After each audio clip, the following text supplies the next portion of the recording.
Assalamualaikum dan salam sejahtera.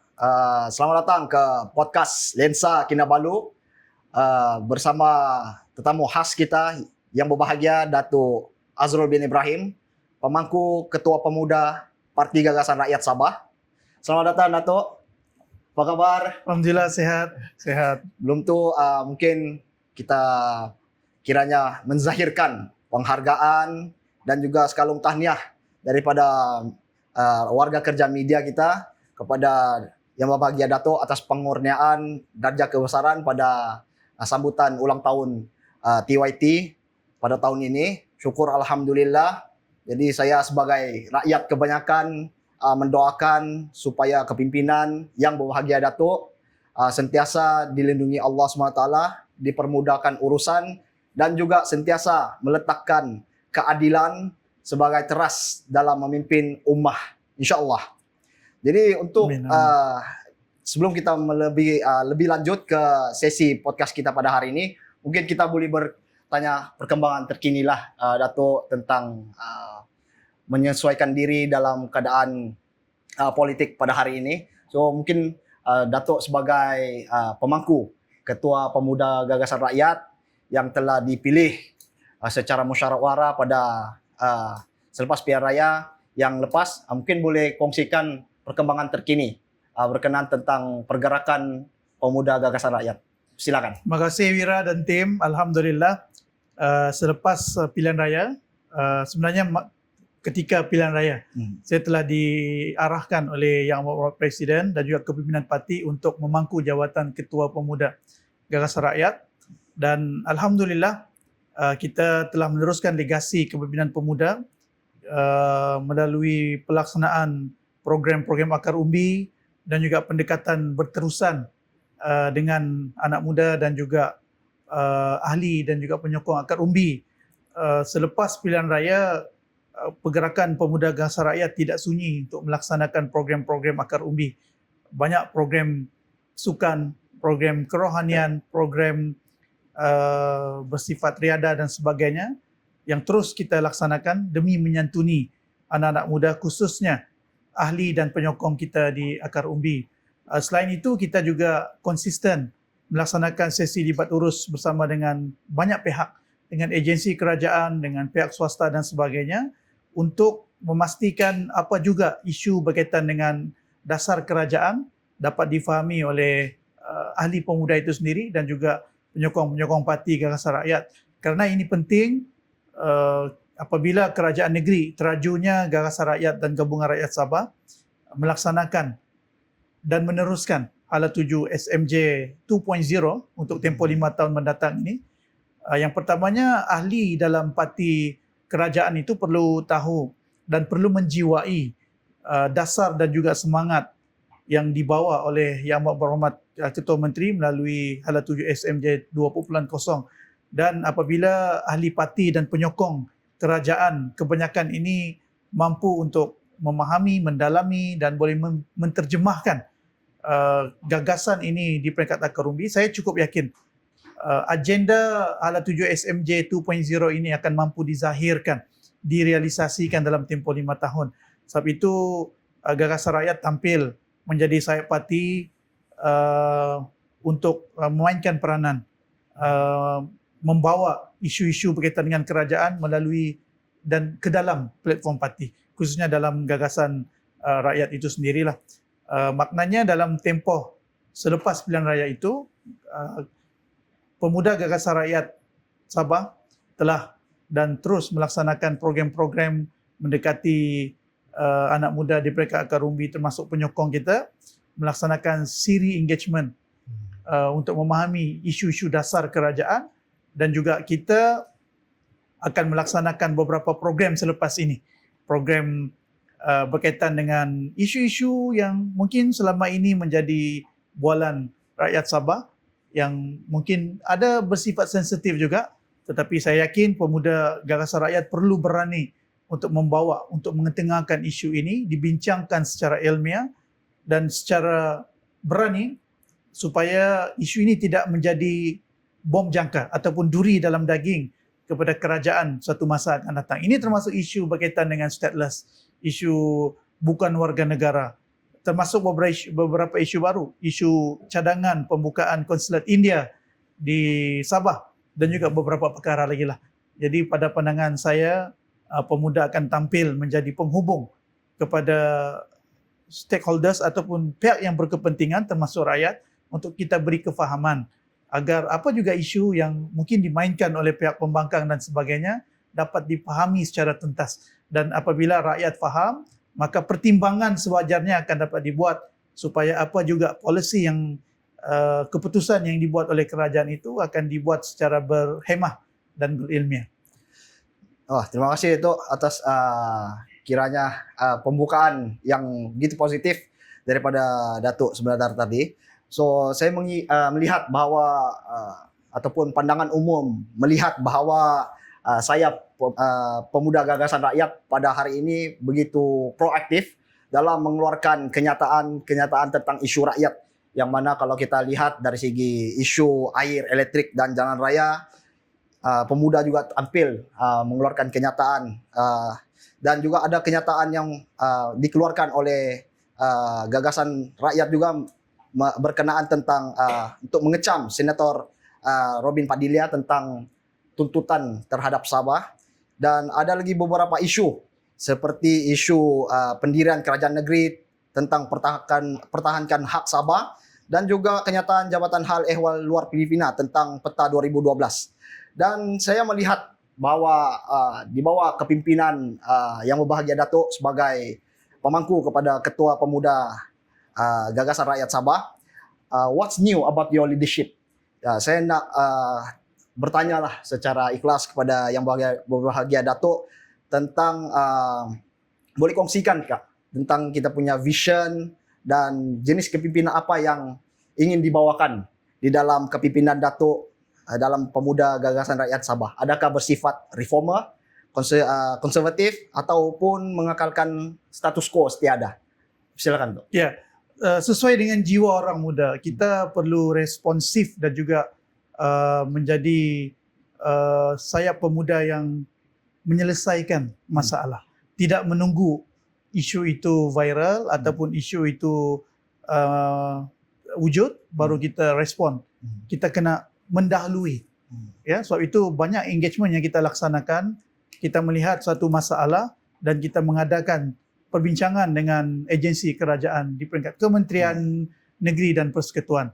Mana-mana yang kita lihat dalam pertimbangan kita untuk pemuda gagasan rakyat tampil sebagai penyelesai masalah ataupun penghubung kepada masalah yang perlu diselesaikan di peringkat akar umbi. Selain itu, pemuda gagasan rakyat juga seharusnya menjadi sayap parti yang berani ke depan untuk menjadi penghubung kepada isu-isu rakyat. Ya, kita faham senario politik di peringkat persekutuan dan di peringkat negeri ada pasang surutnya dan ada adab dan juga etika yang perlu kita jaga. Tetapi sesuai dengan keperluan di peringkat sayap pemuda, saya ingat di setiap level kepimpinan pemuda gagasan rakyat kita seiring untuk mengetengahkan budaya berani tetapi berilmiah dalam menyelesaikan satu-satu isu. So itu yang saya sebut, sering kali saya sebut, program-program bersifat ilmiah akan terus menjadi tunjang pelaksanaan program yang dianjurkan oleh pemuda. Program sesi libat turus, program kolloquium, program ceramah dan apa jenis program yang akan memberikan tambah nilai kepada pengetahuan. Saya berpegang kepada seorang pemimpin pemuda itu perlu ada ilmu. Ya, apabila kepimpinan khususnya di sayap pemuda mempunyai pengalaman, ilmu dan juga perkara-perkara berkaitan, kita mampu melahirkan seorang pemimpin dan juga sebuah pasukan pemuda yang bukan saja keterampilan tetapi mampu mengimbangi keperluan emosi, keperluan sentimen dan juga naratif yang wujud dalam apa juga skop isu yang cuba dibangkitkan sama ada oleh pihak luar ataupun pihak dalam sendiri. Sebab itu apabila kita, khususnya saya, diminta oleh Yang Berhormat Ketua Menteri menjadi pemangku Ketua Pemuda. Saya telah minta semua ketua-ketua pemuda bahagian untuk pertama cakna isu rakyat dan selalu turun bersama dan berdamping dengan rakyat. Yang kedua, sentiasa kedepankan kepimpinan melalui ilmu, kepimpinan yang bersifat matang dan sebagainya. Tidak perlulah kita melayani provokasi-provokasi melampau daripada pihak pembangkang dan juga pihak luar yang cuba untuk mengganggu momentum kita untuk mencipta sebuah kepimpinan baru dalam sayap pemuda Gagasan Rakyat. Dan juga kita perlu sentiasa responsif kepada setiap perkara yang wujud, yang cuba ditimbulkan oleh mana-mana pihak, kerana saya cukup yakin pemuda itu perlu agresif untuk melaksanakan peranannya sebagai sayap pemuda Gagasan Rakyat. Jadi secara ringkasnya, saya optimis pasukan kita dalam pemuda Gagasan Rakyat yang terdiri daripada pelbagai latar belakang, akademik, yang profesional, penggerak belia akar umbi, penggerak NGO dan sebagainya, adunan dan gabungan ini akan mampu melahirkan satu pasukan sayap pemuda yang lebih segar dalam tempoh 5 tahun akan datang. Baik, so betul lah apa yang saya jangkakan, sesuatu yang baru akan tiba dan akan dilaksanakan apabila Yang Berbahagia Datuk memegang ataupun menjalankan tanggungjawab sebagai pemangku Ketua Pemuda Gagasan Rakyat. Baik, soalan tambahan Yang Berbahagia Datuk, saya ada melihat bahawa satu kenyataan dalam media sosial yang mana Sekretariat Gah Muda akan dilancarkan ada selepas bulan Mei 2026 bagi menggalakkan agenda kesukarelawanan. Soalan tambahan saya Yang Berbahagia Datuk, adakah sekretariat ini ditubuhkan hanya untuk bersifat sementara dan mengapakah tidak menubuhkan satu entiti ataupun yayasan di bawah kerajaan negeri yang lebih dilihat bersifat jangka panjang? Mohon komen, Datuk. Okey, Gah Muda ini lahir menerusi permintaan anak-anak muda akar umbi yang tidak bersifat partisan, yang tidak mahu menyertai parti politik. Ini ramai. Kita melihat ramai anak muda di Sabah ni yang belum bersedia untuk masuk dalam politik secara keseluruhan. Makanya kita telah berfikir dan berbincang kalangan pimpinan pemuda untuk menyediakan satu platform yang dilihat mewakili parti tetapi bukan parti politik secara rasmi. Maka kita telah bersetuju untuk melancarkan satu pertubuhan yang namanya Gah Muda. Gah Muda ni singkatan kepada Gagah Muda. Gagah Muda. Ya. Jadi insya-Allah kita akan lancarkan selepas bulan Mei nanti. Hasrat kita adalah anak-anak muda Sabah akan bersama dengan kita dalam Gah Muda untuk menyemarakkan nilai kesukarelawanan, dan kita merancang untuk mewujudkan beberapa kluster dalam Gah Muda ni. Pertamanya kluster sukarela politik, dan dalam kluster ini anak-anak muda akan terlibat dalam program-program rasmi parti, membantu program-program pemuda di peringkat akar umbi. Yang keduanya kluster bencana. Kita mahu Gagasan Rakyat melalui Gah Muda ini akan muncul sebagai pertubuhan ataupun kumpulan yang boleh membantu masyarakat yang ditimpa bencana.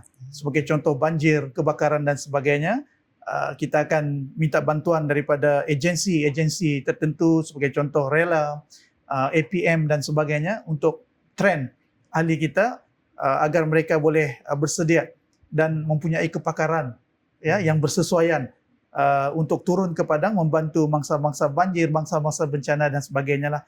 Yang seterusnya kita merancang untuk mewujudkan kluster rohani. Kita mahu anak-anak muda kita, orang-orang parti kita, ahli-ahli pemuda dan anak-anak muda kita secara keseluruhan ada di tanah-tanah perkuburan, membantu menyelesaikan ataupun membantu proses pengurusan jenazah, sama ada jenazah Muslim ataupun jenazah bukan Islam. Kita mahu ada keterlibatan kita. Maknanya kita mahu anak-anak muda kita di parti Gagasan Rakyat ni, khususnya saya pemuda Gagasan Rakyat, sampai ke situ peranan kita membantu masyarakat. Dan apabila kita mampu membuat uh, perubahan dan pembaruan tersebut, saya yakin anak muda akan melihat gagasan rakyat dan juga saya pemuda gagasan rakyat ini sebagai satu modul ataupun sebagai satu platform yang mereka mahu bersama. Ya, bukan semata-mata berpolitik, tetapi kita mahu menyumbang khidmat dan bakti kita melalui parti politik through Gamuda ini, dan anak-anak muda saya yakin mereka berminat untuk menyumbang tenaga dan juga pandangan mereka melalui Gamuda yang insya-Allah kita akan lancarkan dalam beberapa bulan lagi. Selain itu kita juga akan mewujudkan kluster profesional, ya, guru muda, peguam muda dan sebagainya. Kita himpunkan pandangan mereka dalam Gamuda ini supaya pandangan mereka itu dapat digarap dan diangkat kepada kerajaan menjadi ataupun menjadi ramuan untuk dimasukkan dalam apa juga dasar dan polisi kerajaan negeri. Baik, saya pun melihat bahwa usul ataupun cadangan untuk menubuhkan Sekretariat Gamuda ni ada baiknya. Kita pun sebagai anak muda menyambut baik, yang mana kalau kita lihat banyak juga anak-anak muda ni yang belum ada platform sebenarnya untuk dia menyumbang bakti kepada masyarakat. So satu cadangan yang patut kita sokong sebagai anak muda Sabah, yang mana untuk kita melihat negeri ini lebih maju ke depan, insya-Allah. So kita beralih yang berbahagia Datuk kepada soalan kita yang kedua, berkenaan tentang usul pindaan perlembagaan parti daripada 74 bahagian kepada 26 bahagian. Yang mana kalau kita lihat menurut kenyataan Ketua Penerangan PJRS Datuk Nizam Abu Bakar Kitingan, PJRS ataupun Gagasan Rakyat akan merancang menstrukturkan semula organisasinya daripada 74 bahagian kepada 26 bahagian dalam usaha memperkokoh dan memperkemaskan parti. Dalam hemat yang berbahagia Datuk, bagaimana pindaan yang dimaksudkan? Adakah ia bersifat teknikal ataupun lebih ke arah kesiapsiagaan menghadapi PRU ke-16? Mohon komen. Pindaan perlembagaan parti khususnya berkaitan dengan penstrukturan pentadbiran di bahagian telah pun diputuskan di peringkat ahli majlis tertinggi, ya, dan mendapat sokongan sebulat suara. Kini pimpinan tertinggi akan memberikan penjelasan kepada pimpinan kita di bahagian dan cawangan, tetapi respon awal kita mendapati pimpinan kita di peringkat bahagian dan di peringkat cawangan memberikan reaksi yang positif kepada cadangan kita untuk menstruktur parti dari segi pentadbiran, memperkemaskan, memperkukuhkan dan juga memperkasakan parti daripada 74 bahagian kepada 26 bahagian. Ini bukan saja satu keperluan, tetapi suatu keputusan yang amat strategik kerana bersesuaian dengan pilihan raya umum ke-16 yang akan kita tempuhi dalam tempoh 1-2 tahun yang akan datang. Kesesuaian untuk menstruktur parti kepada 26 bahagian itu sangat strategik. Kita boleh memusatkan pentadbiran kepada 26 bahagian merujuk kepada 26 parlimen yang akan ditandingi oleh Gabungan Rakyat Sabah dan Gagasan Rakyat itu sendiri. Maksud saya kita ada 25 parlimen di Sabah dan satu parlimen di Labuan. Sebab itu kita memperkasakan, memperkemaskan. Saya tidak menggunakan istilah mengecilkan. Sebab saya yakin perubahan ataupun pindaan perlembagaan ini adalah suatu bersifat memperkasa, memperkuat dan memperkemas struktur parti, jentera parti dan juga gerak kerja parti supaya ianya lebih selaras dan supaya ianya lebih berpusat, dan kita akan mampu melahirkan pimpinan di setiap peringkat yang lebih dinamik, yang lebih kuat dan yang lebih bersatu padu. Dan ini telah pun dinyatakan oleh Yang Amat Berhormat Presiden, hasrat kita untuk memperkemaskan penstrukturan parti ini adalah demi memperkasakan parti itu sendiri dan demi kelangsungan parti dalam tempoh jangka masa yang panjang. Dan ini dapat diterjemahkan melalui sokongan pimpinan di peringkat tertinggi dan juga pandangan-pandangan yang disuarakan oleh ahli kita, termasuk golongan pengkaji dan juga pemikir-pemikir politik yang melihat kepada pensyuarat parti ini sebagai satu tindakan yang sangat strategik, dan insya-Allah kalau ini dapat kita laksanakan dengan baik, dengan jayanya, Gagasan Rakyat akan tampil sebagai sebuah parti yang lebih dinamik, lebih komprehensif, dan juga parti yang akan mampu menjadi antara parti yang dominan dalam politik bukan sahaja di Sabah, di Borneo, juga di peringkat nasional. Baik, yang berbahagia Datuk. Daripada 74 kepada 26 bahagian, sudah pasti akan ada kepimpinan baru.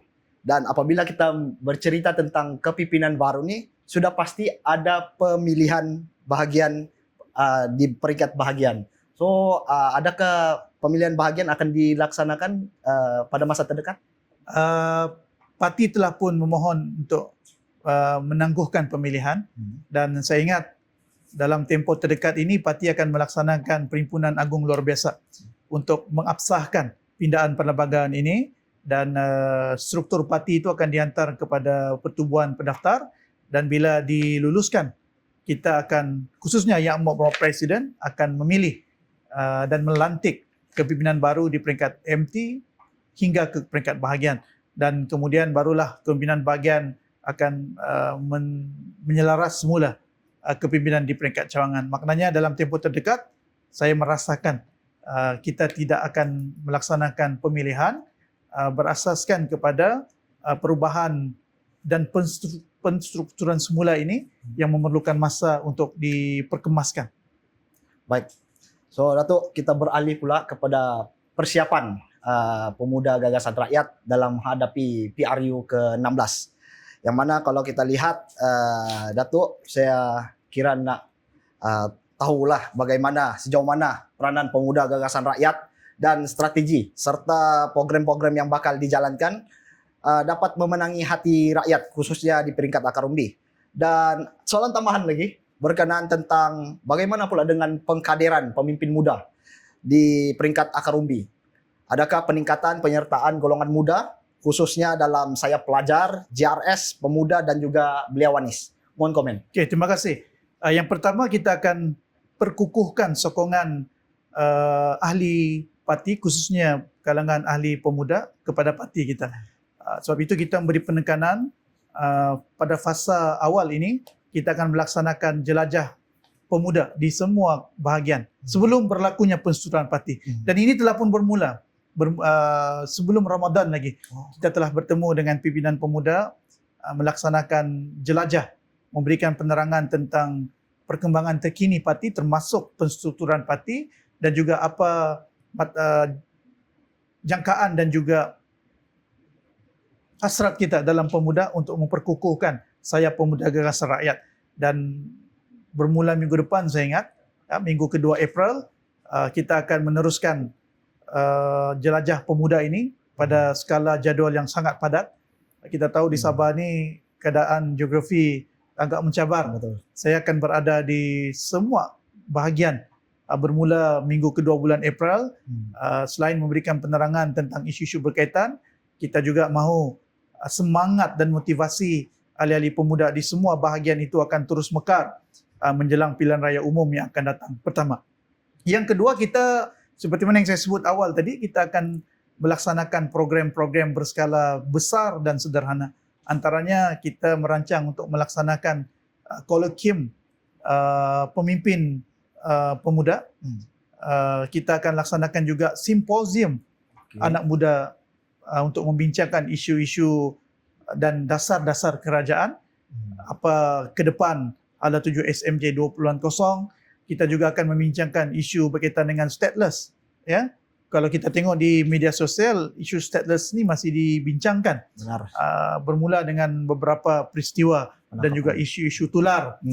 Jadi pandangan kita di pemuda, isu ini tidak boleh dibiarkan.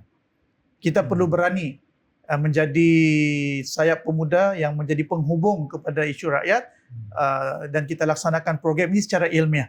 Kita mau mendapatkan pandangan daripada semua pihak, daripada Jabatan Imigresen, daripada Jabatan Pendaftaran, daripada tokoh akademik, daripada aktivis, ya, supaya semua pandangan ini kita boleh gabungkan untuk kita syorkan kepada kerajaan negeri dan persekutuan what next untuk selesaikan isu stateless, untuk selesaikan isu undocumented.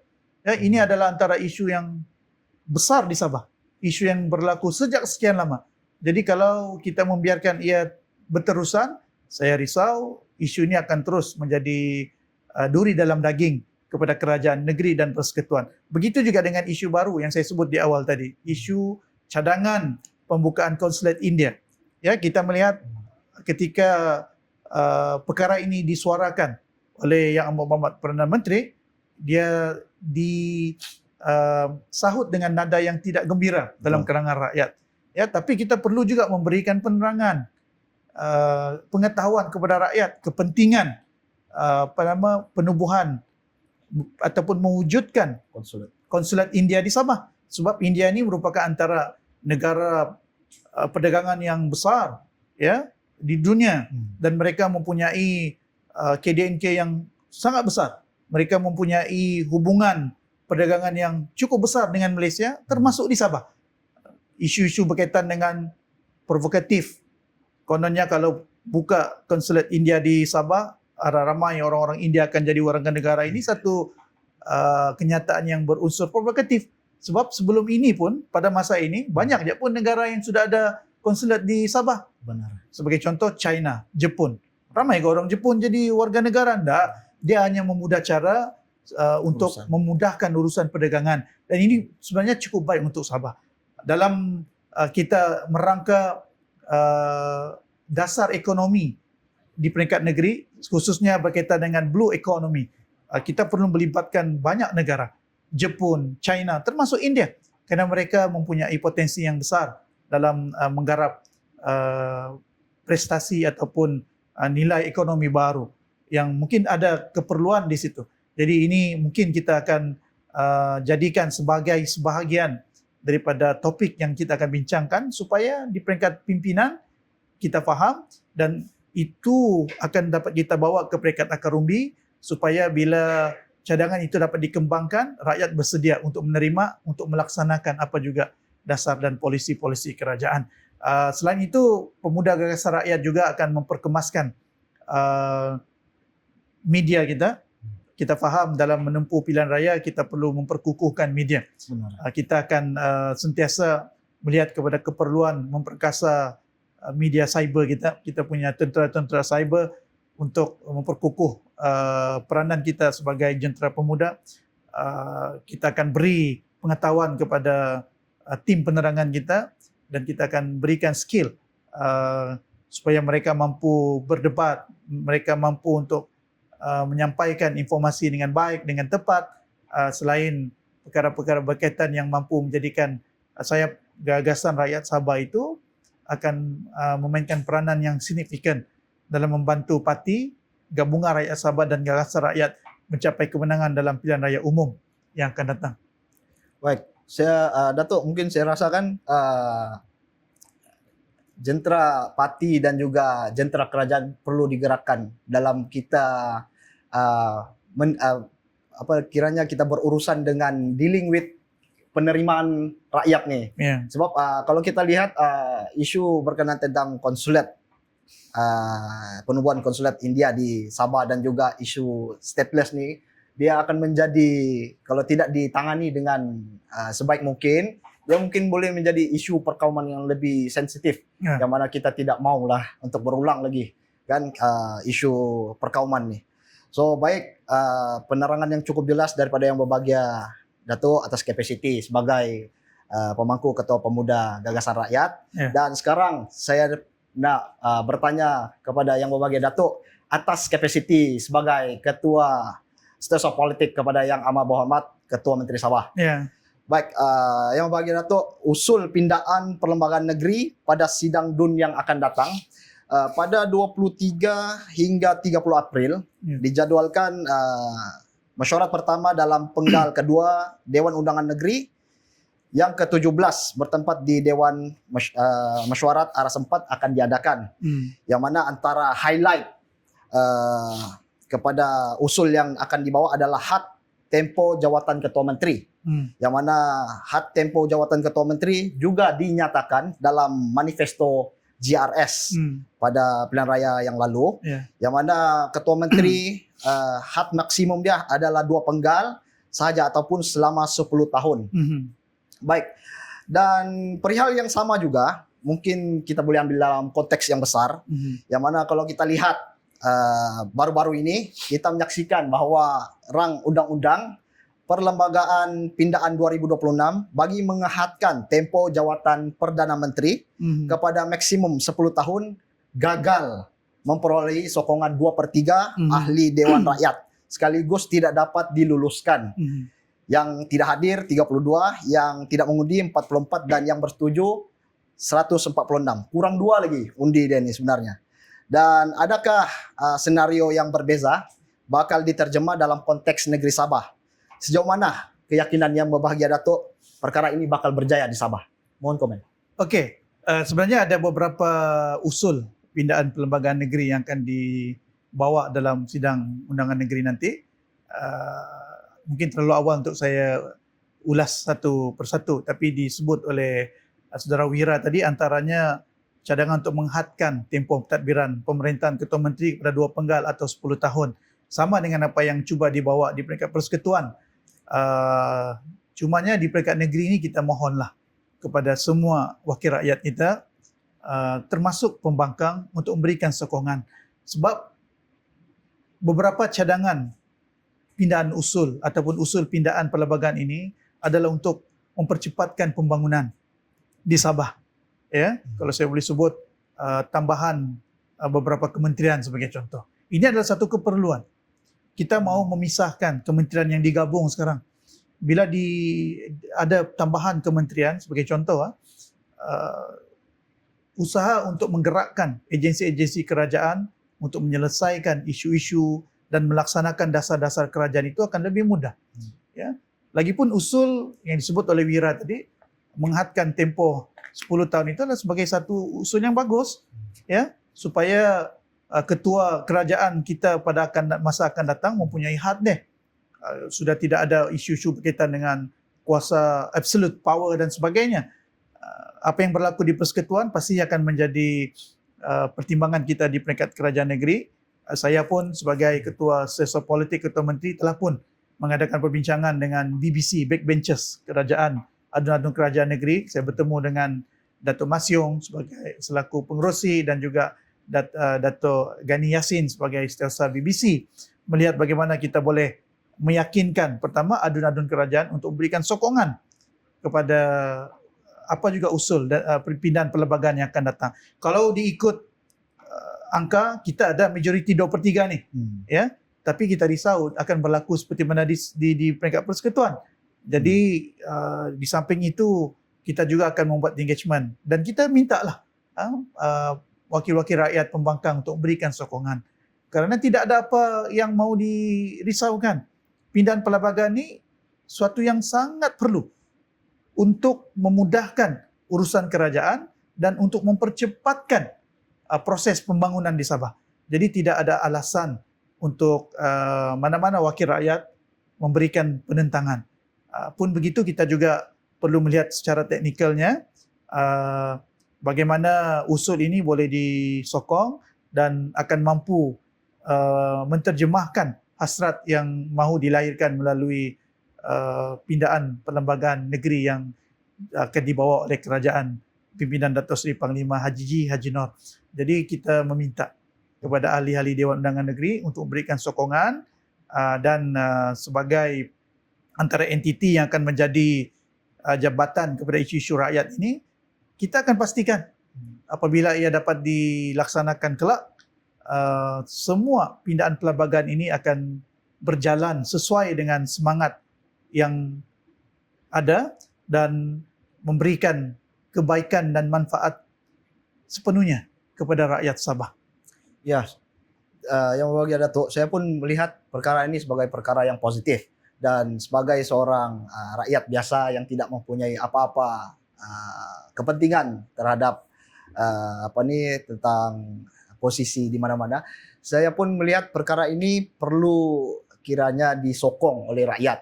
Sebab saya melihat satu penggal itu adalah satu tempo yang cukup singkat untuk kita melaksanakan agenda negara maupun negeri. Dan sekurang-kurangnya mungkin pada hemat saya 10 tahun itu adalah satu angka yang cukup relevan untuk melaksanakan perancangan dan juga merealisasikan Hala Tuju Sabah Maju Jaya 2.0 tu. Baik. Maknanya tadi Wira, bila had 10 tahun ni bukanlah bermaksud mewajibkan seorang ketua menteri itu 10 tahun ataupun 2 penggal, tidak. Kalau dia habis 5 tahun ataupun 1 penggal, macam itulah dia ikut performance dia lah. Kalau partinya menang, dia akan mampu untuk sampai maksimum 10 tahun atau 2 penggal. Dia bukanlah bermaksud dia perlu menghabiskan 10 tahun ataupun perlu menghabiskan 2 penggal, tidak. Dia bukan begitu sifat dia. Dia maksimum 10 tahun ataupun maksimum 2 penggal. Sebab Sabah ni dia menjadi kira orang eksperimen politik Malaysia yang berbagi Datuk. Sebab kalau pada tahun 90-an kita pernah mengalami siri penggiliran ketua menteri 22 tahun ni. So mungkin ada baiknya lah usul ini mungkin dipertimbangkan oleh ahli-ahli dewan untuk disokong dan untuk dilaksanakan, insya-Allah.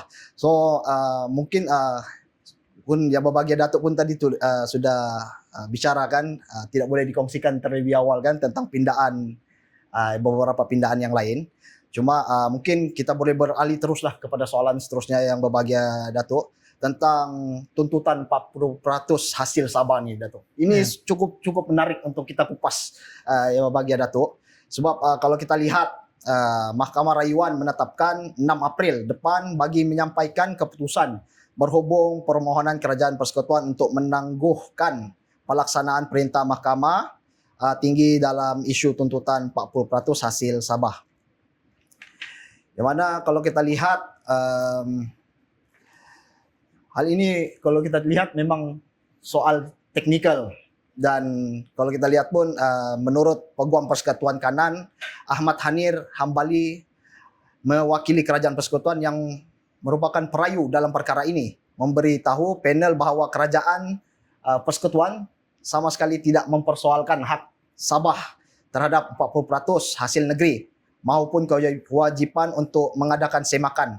Sebaliknya, ia memohon penangguhan bagi menyelesaikan mekanisme pengiraan semakan tersebut. Semakan juga perlu mengambil kira kemampuan kewangan Kerajaan Persekutuan bagi tempoh 1974 hingga 2021. So sebenarnya yang berbahagia Datuk, dia ada 2 perkara sebenarnya. Yang saya lihat kalau kita lihat warta kerajaan yang telah dikeluarkan pada tahun 2023 yang mana menyatakan pemberian khas. Satu adalah Persekutuan Kajian Semula Pemberian Khas di bawah perkara 112D. Yang mana kalau saya lihat pemberian khas ni dia bermula daripada 2022 sehingga 2027. Tapi yang dibincangkan yang sedang berlangsung dalam mahkamah ni adalah pemberian ataupun kiranya hasil 40% daripada 1974 hingga 2021. So ada 2 perkara mungkin yang berbeza. So di sini juga saya lihat bahwa melalui wakil Kerajaan Persekutuan memohon penangguhan selama kira-kira 6 bulan sehingga rayuan dapat didengar pada Oktober sekiranya semua pihak bersetuju. Dan saya ringkaskanlah yang berbahagia Datuk. Dan kalau kita boleh, yang berbahagia Datuk boleh kongsikan tentang status mesyuarat jawatan kuasa rundingan pemberian khas yang diketuai oleh Ketua Setiausaha Perbendaharaan pihak Kerajaan Persekutuan dan Setiausaha Kerajaan Negeri Sabah. Mohon pencerahan. Ya, saya tidak terlibat secara langsung dalam mesyuarat tindakan Majlis MA 63. Tapi adalah mendengar secara tidak rasmi daripada beberapa sumber. Yang pertama, Yang Berhormat Perdana Menteri memberi jaminan akan membayar hasil 40% itu. Cumanya secara teknikalnya Kerajaan Persekutuan telah pun memohon penangguhan supaya Kerajaan Persekutuan ada masa untuk membuat kiraan dan menentukan formula. Dan faktanya juga kerajaan negeri telah pun membuat kenyataan membantah permohonan rayuan tersebut. Maknanya kredit untuk kerajaan negeri itu kerana kita mahu arahan daripada Mahkamah Tinggi Kota Kinabalu dilaksanakan. Dan pandangan saya secara peribadi, Kerajaan Persekutuan boleh membuat bayaran terlebih dahulu sebelum menentukan formula akhir yang akan dituntaskan melalui mesyuarat bersama di peringkat kerajaan negeri dan juga kerajaan persekutuan. Ini melihat kepada sentimen rakyat. Ya, kita tahu kerajaan persekutuan memerlukan masa untuk menentukan formula sebenar. Ya, sebab Perdana Menteri sebut masa kempen kita ada 10 bilion hasil yang diserahkan kepada persekutuan. Kalau 10 bilion ni 40%, 4 bilion lah dihantar ke Sabah. Itu anggaran kasar. Formula untuk Perdana Menteri. Tetapi saya juga mendapat sumber daripada beberapa pihak di peringkat negeri, kiraan kita itu sebenarnya jauh lebih besar. Ya, jauh lebih besar. Cumanya pula ada beberapa pertimbangan teknikal juga. Ya, misal kata, kalaulah diserahkan kepada Sabah, katalah 10 bilion, let's say 10 bilion diserahkan kepada Sabah melalui 40% itu. Manalah tahu nanti bilang federal, kamu ambillah semua gaji guru Sabah, gaji doktor Sabah, subsidi karan, apa semua, kamu atur sendiri. Itu pun mungkin dibincangkan dalam dalam Majlis Tindakan Khas MA 63. Tetapi secara mudahnya, Kerajaan Persekutuan perlu memulakan pembayaran tersebut. Seperti mana formula yang dibuat sejak tahun 2022 disebut sebagai pembayaran interim. Ya, tapi kita tak bolehlah guna interim juga, sebab interim ni dia akan wartakan. Memulakan bayaran maknanya bila ada satu amount yang menjadi sure, katakanlah, ya, kita pun dah tahu perbincangannya macam mana, katakanlah 10 bilion. Kerajaan Persekutuan boleh ya bayar 1 bilion dulu sehingga tempoh tertentu, tidak perlu buat rayuan pun. Kan kita yakin di peringkat Kerajaan Persekutuan, Kementerian Keuangannya, Perbendaraannya dan sebagainya mampu menyelesaikan isu ini secepat mungkin. Lama sudah kita tunggu ni. Benar. Kan? Dan Sabah memerlukan wang tersebut. Benar. Kerana apa? Sebab melihat kepada momentum pembangunan. Semenanjung sudah jauh. Sarawak sudah mula menampakkan momentum yang cukup positif. Sabah ni kalau begini saja dia punya kadar, kita akan lambat. Ya, kalau kita sudah ada duit, tambahan dana yang banyak. Hari ini kita ada 7 bilion hasil Sabah. Katalah tambahan 4 bilion, kita ada 11 bilion. Kita mampu untuk selesaikan isu-isu jalan raya berlubang, isu ketiadaan air, isu elektrik dan sebagainya sendiri. Sebab kita memerlukan duit tersebut. Jadi ini antara justifikasi kenapa Kerajaan Persekutuan perlu memulakan pembayaran. Saya menggunakan istilah itu. Ya, perlu memulakan pembayaran 40% ini sebelum formula akhir ditentukan tanpa membuat sebarang rayuan untuk menangguhkan. Kerajaan Persekutuan kena ingat, Malaysia ini sebuah negara demokrasi. Kan? Dan demokrasi itulah yang akan menentukan kelangsungan sesebuah kerajaan. Jadi sentimen di Sabah sekarang, selain daripada isu-isu seperti local party, isu 40% ini sentiasa diceritakan di kedai-kedai kopi. Ya, saya berada di mana-mana, semua orang tanya, bilalah Kerajaan Persekutuan mau bayar 40% ini? Ya, penangguhan 6 bulan yang disebut tadi, kita risau dia akan beranjak dan beranjak. Jadi dengan stand kita di peringkat pemuda gagasan rakyat khususnya, kita mahu Kerajaan Persekutuan memulakan bayaran 40% itu sementara menunggu formula ampuh, formula akhir yang dipersetujui oleh kedua-dua kerajaan negeri dan juga Kerajaan Persekutuan.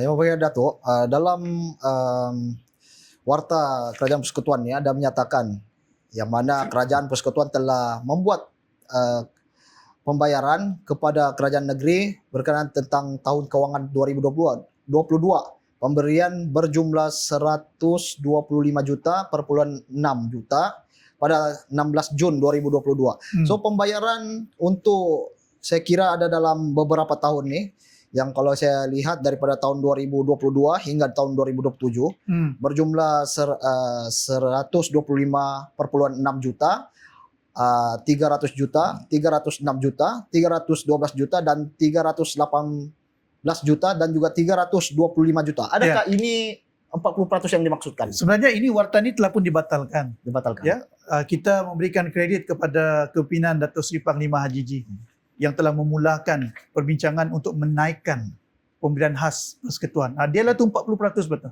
112D tu. Dia dah beri.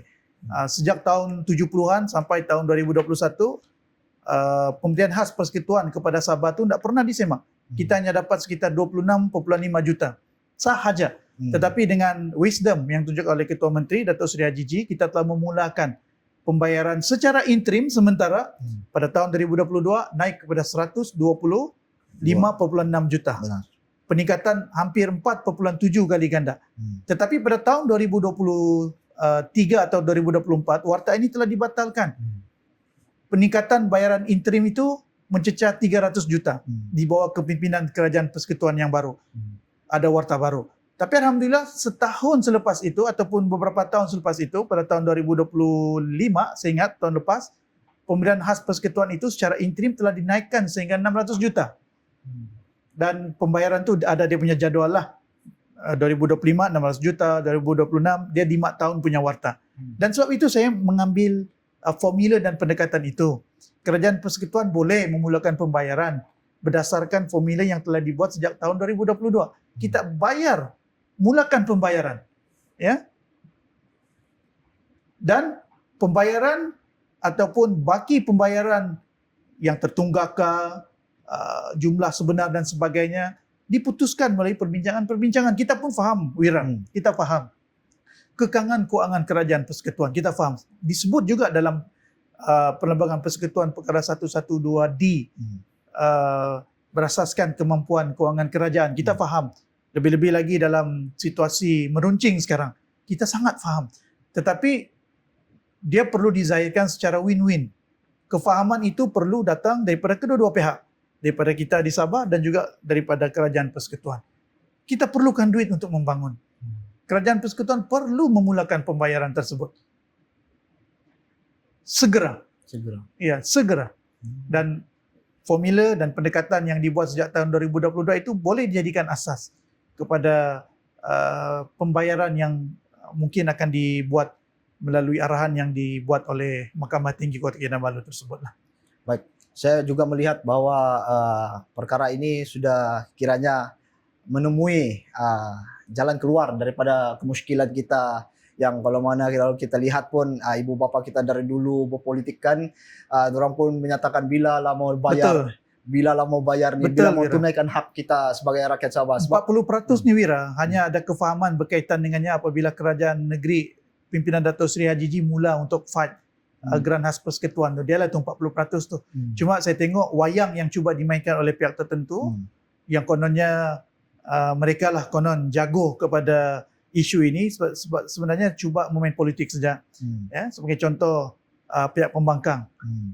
Ada pimpinan mereka yang berada dalam kerajaan sejak sekian lama. Tetapi dalam kerajaan mereka tidak pernah pun suarakan isu-isu ni.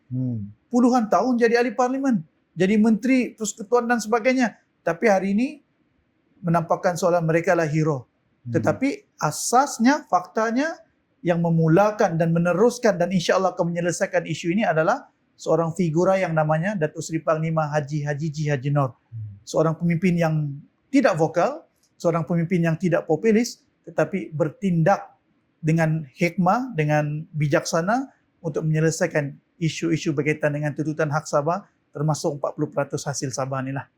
Baik, saya melihat juga bahwa kerajaan negeri di bawah pimpinan Yang Amat Berhormat Datuk Seri Panglima Haji G bukan sekadar main retorik, tapi memang pemimpin yang buat kerja dan melaksanakan strategi yang boleh memberikan kita kelebihan untuk kita sentiasa melangkah ke depan dalam soal tuntutan 40% nih yang berbagi Datuk. Ya. Baik, mungkin kita beralih ke soalan yang terakhir, yang mana tentang harapan yang berbahagia Datuk tentang pembangunan Sabah.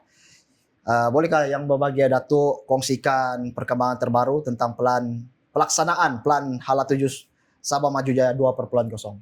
Silakan. Hala 7 SMJ 2.0 ni adalah legasi meneruskan Hala 7 SMJ 1.0. Tempoh 5 tahun itu tidak lama untuk menyelesaikan, untuk memastikan apa juga dasar yang ada sebelum ini, 5 tahun kebelakang ini dapat diselesaikan. Maknanya dia ada garapan tertentu, penambahbaikan dan sebagainya.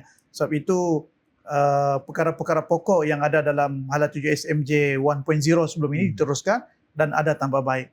Ya, sektor ekonomi. Kita mau jana lebih kukuh lagi sektor pertanian.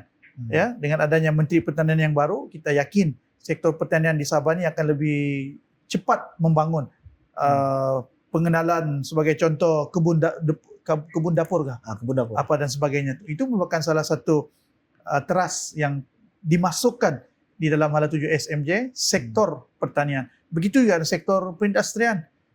Sabah berhasrat untuk membuka beberapa lagi taman perindustrian di Kota Belud, di Kudat, untuk memenuhi keperluan blue economy di Kudat sebagai contoh, dan juga memperluaskan taman perindustrian sedia ada di KKIP dan juga di Sipitang.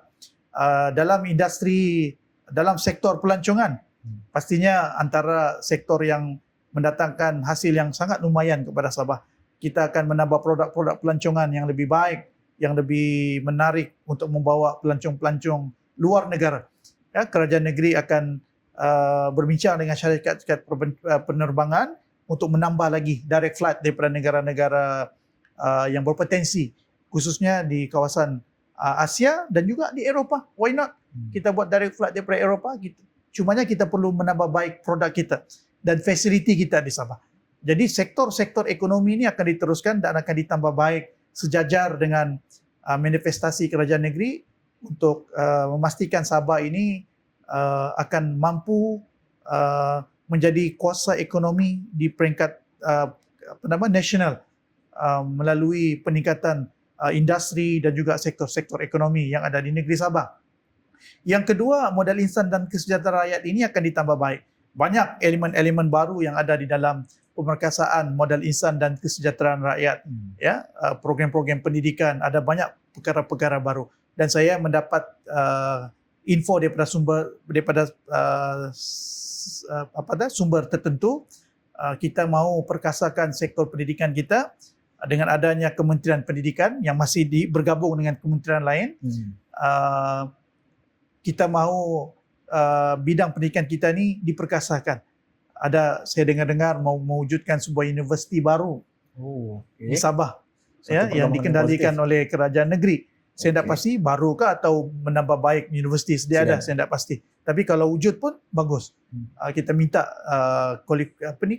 qualification daripada kerajaan persekutuan supaya universiti ini nanti akan ada dia punya daya upaya, ada kekuatan dia, dan orang-orang Sabah boleh belajar di situ, boleh mendapatkan kemahiran di situ dan boleh menyumbang kepakaran untuk negeri Sabah. Begitu juga soal sektor beberapa institut pendidikan yang ada di Sabah juga akan diperkasakan. Inisiatif-inisiatif pendidikan diteruskan dan diperkasakan.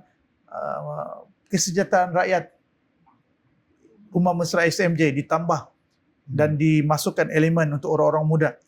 Bantuan syukur pun ditambah bilangannya, dan saya yakin tempoh yang akan datang lebih banyak program-program kebajikan akan dilaksanakan oleh kerajaan negeri. Jaringan infrastruktur dan kelestarian hijau. Kerajaan negeri memberi fokus sepenuhnya untuk menyelesaikan isu air, jalan raya dan juga elektrik. Ya. Seperti yang diwar-warkan sebelum ini, tahun ini merupakan tahun mencabar untuk kita untuk menyelesaikan, menangani isu berkaitan dengan bekalan air, dan sekarang ini pun kita sudah melihat perkembangan yang amat positif. Ya, agak kurang jugalah dalam tempoh 3 hingga 4 bulan awal ini berkaitan dengan isu-isu berkaitan dengan bekalan air inilah. Masih ada, tetapi tidak seperti tahun-tahun sebelum ini. Sebab kerajaan negeri telah pun memulakan projek-projek air ni dalam tempoh 5 tahun yang lepas ataupun penggal yang lepas. Banyak projek air yang akan siap. Di Papar Kogopon akan siap insya-Allah Ogos hingga September akan datang. Empangan Cinta Mata di Tawau akan siap. Loji rawatan air Cinta Mata 2 pun akan siap. Beberapa penambahbaikan sistem bekalan air di Senakan, di Lahad Datu, di Pitas pun akan siap.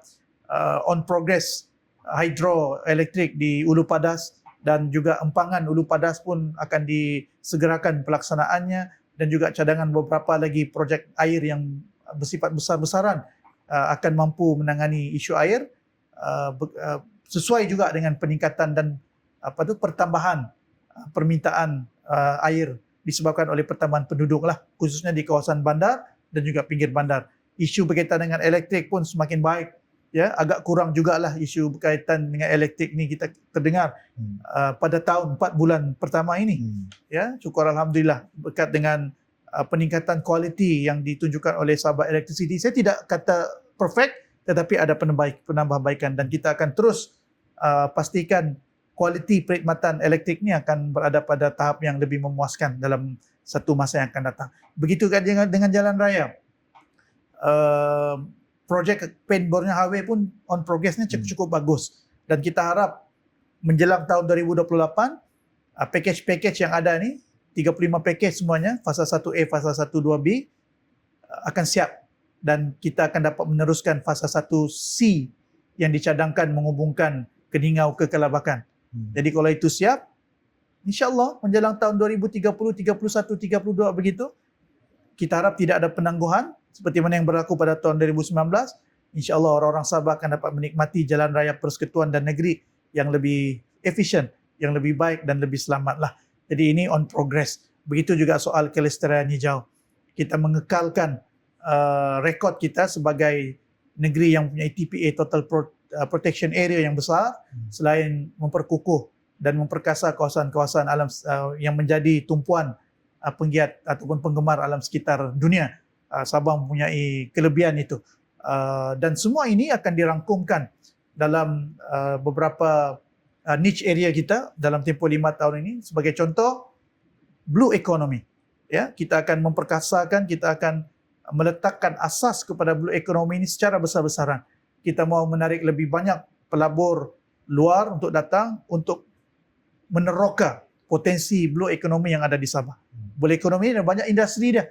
Dia punya maritim, marine, ikan dan sebagainya, ada banyak, termasuk otek, tenaga boleh diperbarui yang boleh diteroka di pesisir pantai kita lah, di laut kita. Kita juga merintis untuk menubuhkan Sabah Sovereign Wealth Fund, supaya Sabah mempunyai dana masa depan. Kita tidak tertumpu semata-mata kepada hasil tahunan, tapi kita bersedia untuk sebarang kemungkinan, dan kita ada duit, kita ada pendapatan yang kita simpan untuk memenuhi keperluan pada masa akan datang, dan beberapa lagi lah, ya. Dan insya-Allah berkat sokongan semua pihak, semua matlamat yang diletakkan dalam Hala 7 SMJ 2.0 ini yang diilhamkan, digagaskan oleh Yang Berhormat Datuk Seri Panglima Haji Ji akan mampu diselesaikan. Pun begitu, kita juga memohon, khususnya di sayap Pemuda Agasa Rakyat, meminta pihak kerajaan, khususnya agensi-agensi pelaksana, untuk mempercepatkan pelaksanaan projek-projek besar ini. Pen Borneo Highway, empangan-empangan, loji-loji rawatan air, projek-projek elektrik, termasuk juga projek-projek komunikasi, internet dan sebagainya, supaya orang-orang Sabah akan dapat menikmati kehidupan yang lebih selesa, yang lebih baik dalam tempoh yang akan datanglah, insya-Allah. Baik, ya Bapak Ya Datuk, saya boleh simpulkan bahawa inilah makna kestabilan politik. Yang mana apabila kita mendapat kestabilan politik, alhamdulillah semua perancangan dan juga semua projek-projek pembangunan yang mendapat memberi manfaat kepada rakyat dapat dilaksanakan dan dapat dideliver kepada rakyat. Dan saya juga berharaplah agar siri-siri penerangan seperti ini dapat diteruskan bagi memberi pencerahan dan juga memberikan maklumat tambahan kepada rakyat kita. Baik, sebagai penggulungan yang berbahagia Datuk, mungkin kita boleh gulung kita punya sesi podcast pada hari ini tentang politik pada hari ini. Bagaimana, adakah pasca ataupun PRU ke-16 ni JRS akan bergerak solo ataupun masih mempunyai gandingan pada PRU yang akan datang? Mohon komen. Ya, Silakan. sebagai pemangku Ketua Ya. Pemuda Gagasan Rakyat, Ya. kita yakin dengan keputusan yang akan dibuat oleh Yang Amat Berhormat Presiden Dato' Seri Panglima Haji G untuk menentukan hala tuju kita dalam pilihan raya umum ke-16 yang akan datang. Pastinya banyak pertimbangan yang akan dibuat, isu kestabilan politik di peringkat negeri dan persekutuan, isu berkaitan dengan faktor-faktor luar. Saya menjangkakan pilihan raya umum ke-16 ini akan dipengaruhi oleh oleh cabaran luar, ya. Perang di Iran walaupun mungkin akan berakhir, tapi impaknya itu akan masih dirasai sehingga pilihan raya umum yang ke-16 nanti. Pastinya bila itu berlaku, kesan-kesan dalaman seperti peningkatan harga barang, harga minyak dan sebagainya akan terus menghantui, membelenggu rakyat Malaysia. Jadi pertimbangan itu pasti akan dilihat oleh Yang Amat Berhormat Ketua Menteri sebagai Presiden Gagasan Rakyat dan pengerusi Gabungan Rakyat Sabah pun begitu. Sebagai sayap pemuda parti, kita memberikan syor dan pandangan kita bahawa Gabungan Rakyat Sabah perlu bertanding di banyak kawasan. Kalau boleh kita bertanding di semua kawasan untuk kita meletakkan asas kepada kekuatan parti politik dan kita ada angka bargaining power yang akan menjadikan Sabah itu akan lebih kuat, Sabah itu akan lebih dominan dan suara Sabah akan lebih dihormati. Dan bila itu kalau itu kita mahu, parti-parti yang ada di Sabah ni kena bersatu hatilah. Kan? Betul. Sebab masa PRN dulu, banyak pun orang sebut pasal local party. Tapi dekat pilihan raya, keluar daripada JRS. Bertanding sendiri. Ya. Dan menyebabkan JRS tidak mampu untuk dapat undi yang banyak. Ini kita akui. Jadi menjelang PRU yang ke-16 nanti, apa yang disebut perlu diterjemahkan. Jangan lagi ada perpecahan. Jangan lagi ada perkara-perkara berkaitan yang hanya akan melemahkan kekuatan politik di Sabah. Ya, kita bagi isyarat kepada pemimpin-pemimpin parti tertentu, kalau betul kita mau jadikan Sabah kuat, buatlah keputusan yang terbaik. Kita mau ada dominan dalam kerajaan negeri dan persekutuan, dan kita mau ada kekuatan yang namanya bargaining power yang insya-Allah Sabah akan lebih cepat membangun, lebih cepat maju dengan adanya kekuatan politik di samping meneruskan kestabilan yang ada di negeri Sabah lah. Baik, Yang Berbahagia Datuk, moga kesatuan politik yang kita dambakan dapat direalisasikan pada PRU ke-16 ini. InsyaAllah. Baik, terima kasih Yang Berbahagia Datuk atas kesudian meluangkan masa untuk hadir bersama-sama kita pada sesi podcast pada hari ini. InsyaAllah. Saya daripada warga kerja media podcast Lensa Kinabalu mengucapkan ribuan terima kasih dan mohon ampun maaf zahir dan batin. Selamat Hari Raya. Kita jumpa lagi insya-Allah. InsyaAllah.